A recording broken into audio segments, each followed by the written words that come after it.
Mas, afinal, o capitalismo gera riqueza ou aumenta a pobreza? O capitalismo gera pobreza? Vamos dar uma passadinha na lente da lupa inconveniente?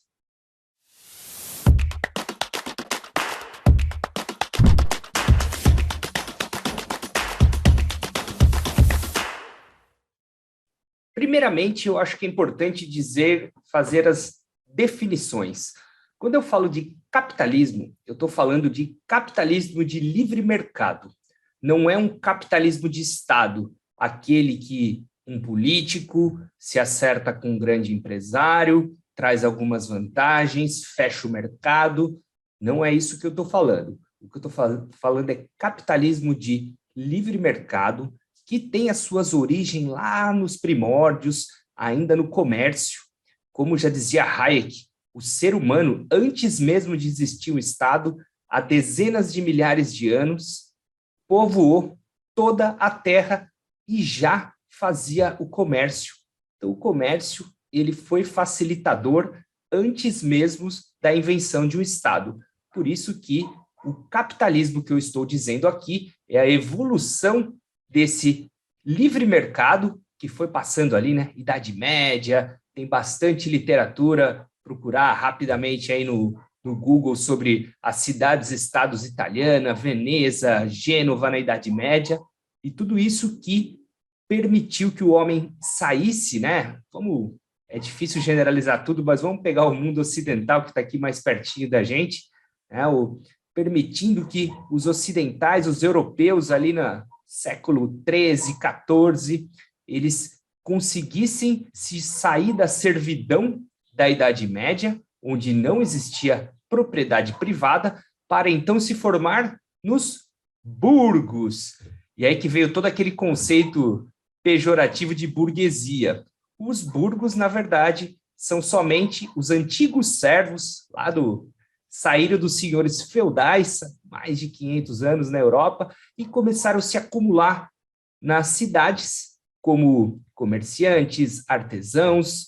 Então, esta burguesia, esse pessoal que morava nos burgos, que começaram a praticar comércio, fazer pequenos artesanatos, e então surgiu a Revolução Industrial, onde nós podemos dizer que temos aí o capitalismo moderno. É importante dizer que acumular capital, que faz parte do capitalismo, é uma maneira de aumentar a produtividade. Então, acúmulo de capital também não pode ser visto só como uma maneira pejorativa, eu quero acumular uma quantidade de ouro muito grande. Isso até já esteve em voga, como no mercantilismo, lá no século XVII, XVIII. Porém, acúmulo de capital, ele deve ser pensado, e hoje é muito fácil de pensar. Veja, por exemplo, hoje, a fortuna do Elon Musk. Isso está numa caixa forte igual a do tio Patinhas ou está espalhado entre todas as suas empresas? SpaceX, Tesla, o mesmo vale para a Microsoft, o mesmo vale para a Apple. Então, os grandes empresários do mundo, eles colocaram o seu capital à disposição. Obviamente, eles viraram bilionários, eles têm uma riqueza muito grande, porém, todo mundo aproveita da sua riqueza. Porque no capitalismo, todas as pessoas, todas, são clientes. Diferente lá atrás da servidão, onde ninguém tinha propriedade privada, o servo não era cliente. No capitalismo, todo mundo é cliente. Então, olha como é absurdo dizer que as pessoas, os grandes capitalistas malvadões, querem deixar as pessoas pobres. Não faz sentido, porque todos são clientes.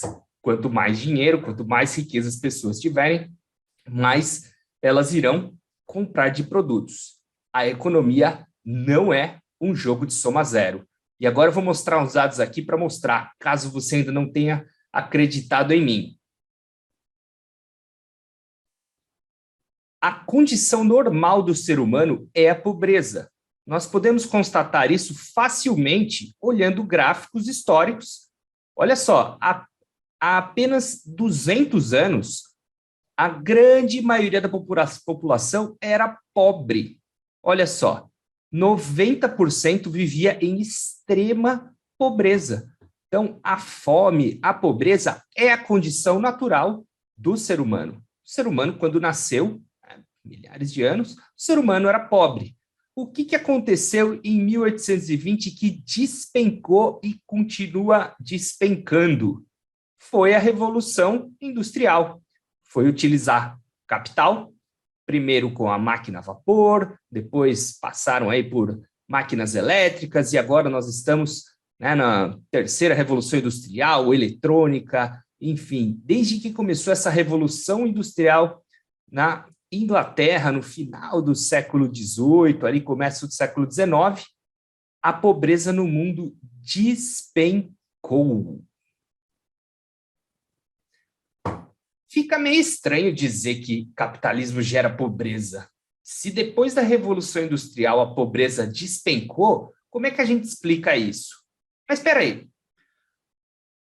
A riqueza, de certa maneira, todo mundo se beneficiou. O que aconteceu com a população?